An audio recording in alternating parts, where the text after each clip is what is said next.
दोस्तों स्वागत है आप सभी का मिस्टर न्यूज टीवी में। खबर है उत्तर प्रदेश के मऊ जनपद से, जहां बुनकर के बेटे पर मदर टेरेसा ने जताया भरोसा और प्रदेश की कमान दे डाली। आपको बताते चलें कि मऊ नगर के मिर्जाहादीपुरा में मदर टेरेसा फाउंडेशन के प्रदेश कार्यालय का भव्य उद्घाटन किया गया है। मदर टेरेसा फाउंडेशन के प्रदेश अध्यक्ष हारिस शकील के पिता ने फीता काट कर कार्यालय का उद्घाटन किया। इस अवसर पर पत्रकारों को संबोधित करते हुए सामाजिक कार्यकर्ता हारिस शकील ने कहा कि आज मदर टेरेसा फाउंडेशन कार्यालय का उद्घाटन कार्यक्रम है।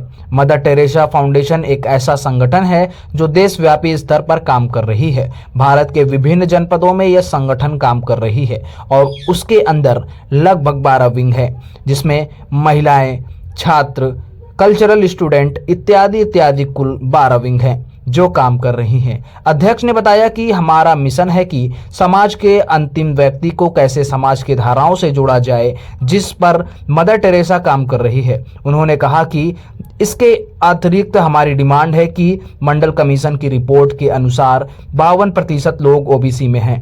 इसलिए हमारी मांग है कि जितने भी लोग उन्हें राज्यसभा, लोकसभा, विधानसभा, विधान परिषद और राज्य में एवं केंद्र सरकार में जितने भी डिग्री कॉलेज हैं, इसमें 52% रिजर्वेशन मिलना चाहिए। कहा कि जिसकी जितनी हिस्सेदारी उसकी उतनी भागीदारी होनी चाहिए। इस हिसाब से 52% आरक्षण होना चाहिए, लेकिन उसके हिसाब से आरक्षण में हिस्सेदारी नहीं मिल रही। हम आरक्षण को खत्म करने के पक्षधर नहीं हैं, बल्कि हमारी मांग है कि ओबीसी को 52% आरक्षण मिलना चाहिए। और इसी बीच मऊ शहर के नेताओं और समाजसेवियों की शुभकामनाओं का सिलसिला लगातार जारी रहा। आप देख रहे हैं मिस्टर न्यूज टीवी। दोस्तों खबरें अच्छी लगे तो लाइक शेयर जरूर करें, चैनल को सब्सक्राइब करना ना भूलें। मैं मोहम्मद रेहान, उत्तर प्रदेश, मऊ से। अपना परिचय दें। मेरा नाम हारिस शकील है।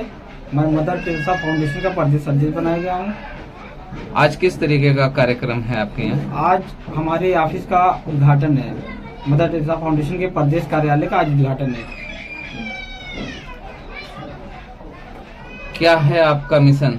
मदर टेरेसा फाउंडेशन एक ऐसी संस्था जो मतलब देश स्तर पे काम कर रही है। पूरे देश में हर जिले, हर प्रदेश में मदर टेरेसा फाउंडेशन की टीम काम कर रही है। मदर टेरेसा फाउंडेशन में 12 विंग काम कर रही है, जिसमें महिला, टीचर्स, स्टूडेंट, कल्चरल, स्पोर्ट, ऐसे करके 12 विंग हैं जो इसके मतलब सहयोगी के रूप में काम कर रही है।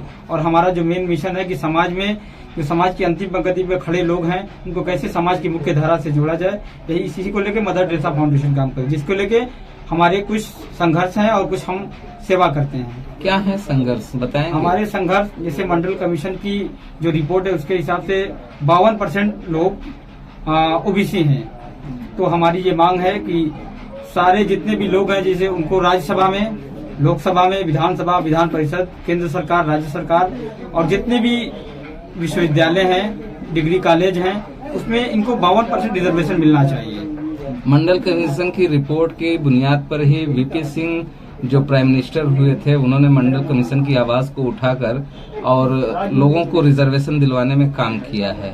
तो क्या लगता है वो उसमें कहीं कमी रह गई है? कमी का मतलब ये कि जिसकी जितनी हिस्सेदारी उसकी उतनी भागीदारी है।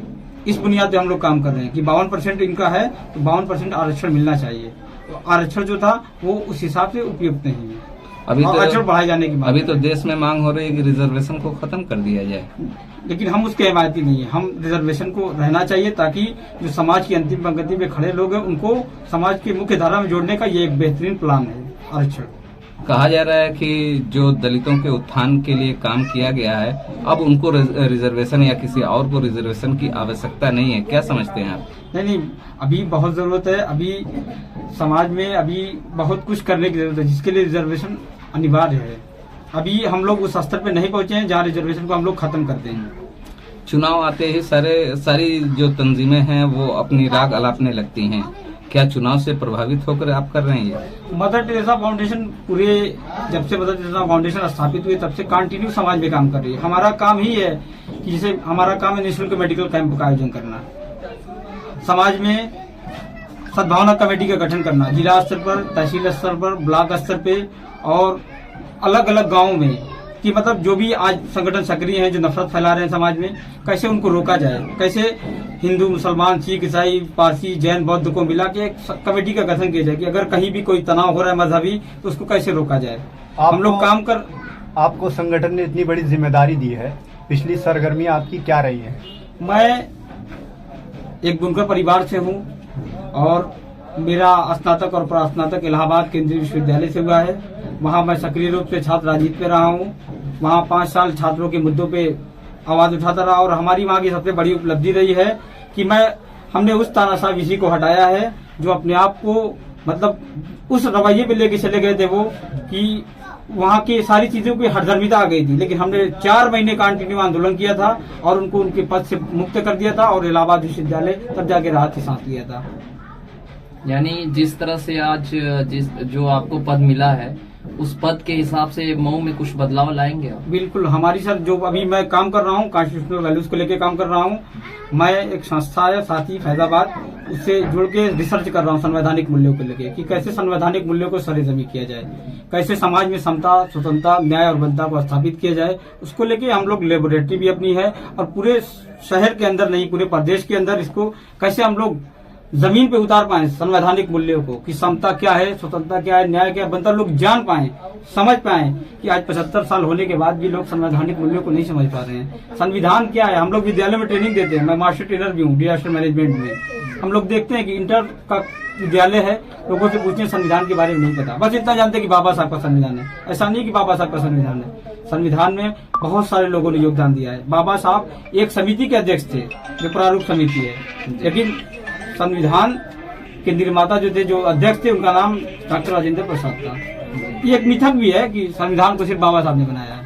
नहीं, ये मिथक नहीं है। वो चेयरमैन थे तो अंडरस्टूड है कि उनका नाम आता है, लेकिन सवाल इस बात का है कि सारे लोग समता, समानता और बंधुत्व की बात करते हैं जब कोई उनका संगठन आता है, लेकिन क्या वजह है कि 75 साल में जो लोग समता, समानता और बंधुत्व की बात करते हैं वो कहीं ना कहीं पीछे रह जाते हैं?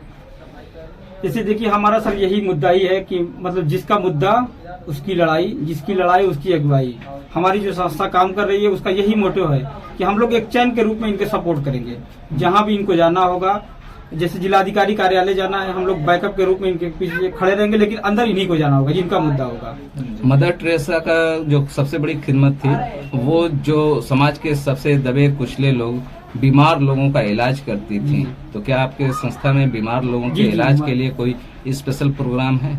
मदर टेरेसा फाउंडेशन जैसे निःशुल्क मेडिकल कैंप का आयोजन कर ही रहा है। बाकी जिस तरह की सेवाएं मदर टेरेसा फाउंडेशन, राहत आपदा फंड है, मतलब हर तरह की कोई भी ऐसा मरीज हो जिसको दिक्कत है तो उसके लिए मदद की व्यवस्था मदर टेरेसा फाउंडेशन की तरफ से की है। लोग आपसे जुड़ते किस तरीके से हैं? हमारी जो संस्था है उसमें ये देखा जाता है कि आप समाज में मतलब आपकी एक छवि होनी चाहिए, आप सामाजिक कार्यकर्ता हो, आप सामाजिक प्रतिष्ठित व्यक्ति हो और मतलब आपका कुछ अनुभव रहा हो समाज सेवा में।